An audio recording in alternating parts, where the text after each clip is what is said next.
খুব কম বয়সেই আমার বিয়ে হয়ে যায়। বলা যায় বাবা মা এক প্রকার জোর করে বিয়ে দিয়েছিল।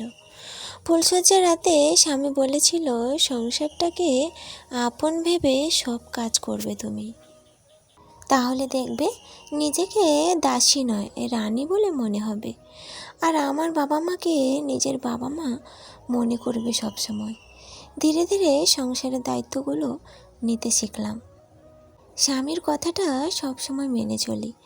রান্নার দায়িত্বটাও আমি নিয়ে নিলাম অল্প বয়সে বিয়ে হয়েছে বলে খুব বেশি রান্নাবান্না পারি না, তাই জন্য মোবাইল দেখে রান্না করি। মাঝখানেক পর একদিন শাশুড়ি মা বললেন, ফোন দেখে দেখেই তো রান্না করো বাবু, তবু সেদ্ধ হয় না কেন? লবণটাও তো ঠিকঠাক হয় না। বলি, রান্নার সময় মন কোথায় পড়ে থাকে? কথাটা উনি হেসে হেসে বললেও বেশ বুঝতে পারলাম। উনি আমায় খোঁটা দিয়ে বললেন। তারপর থেকে আরও তৎপর হয়ে উঠলাম। সব কাজ খুঁটিয়ে খুঁটিয়ে করি। আমার দ্বারা যতটা ভালো করা সম্ভব ততটাই করি।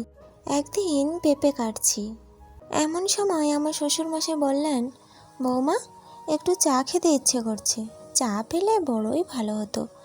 আমি বললাম, 2 মিনিট লাগবে বাবা, চা বানানোই আছে, শুধু গরম করে দেব।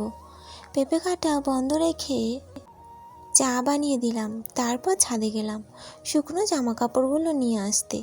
পেঁপেগুলোর কথা বেমালুম ভুলে গিয়েছি।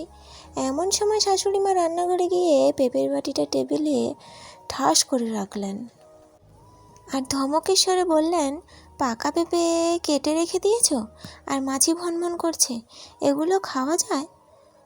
মন কোথা থাকে তোমার? একটা পেঁপের দাম কত জানো? পয়সা দিয়ে তো নিজেকে কিনে আনতে হয় না। বুঝবে কি করে তুমি?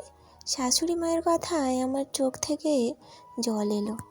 আমি যতই ওনাদের আপন ভাবার চেষ্টা করি, ওনারা তো আমাকে আপন ভাবতে পারে না। সামান্য বিষয় নিয়ে যখন এভাবে কথা শোনাতে হয়, তখন সংসারটাকে আর আপন ভাবতে ইচ্ছে করে না। এত কিছু করার পরও যখন পান থেকে চুন খসলেই শুনতে হয় এত কথা, তখন এই সংসারটাতে থাকতে আর ইচ্ছে করে না।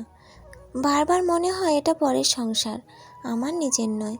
তারপরেও আমাদের মেয়ে মানুষের সব কিছু মুখ বুজে মেনে নিয়ে মানিয়ে নিতে হয়, কারণ আমরা মেয়েরা এই সংসার নামক জাঁতাকলে জড়িয়ে পড়ি। তবে দিন শেষে একটা কথা বারবার উপলব্ধি করি, কি বলুন তো? নিজের মানুষ নিজের মানুষই হয়, আর পরের মানুষ পরের মানুষই হয়।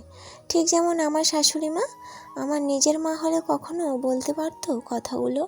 না, কখনো বলতে পারতো না। এজন্যই মানুষ বলে, শাশুড়ি কখনো মা হয়ে উঠতে পারে না।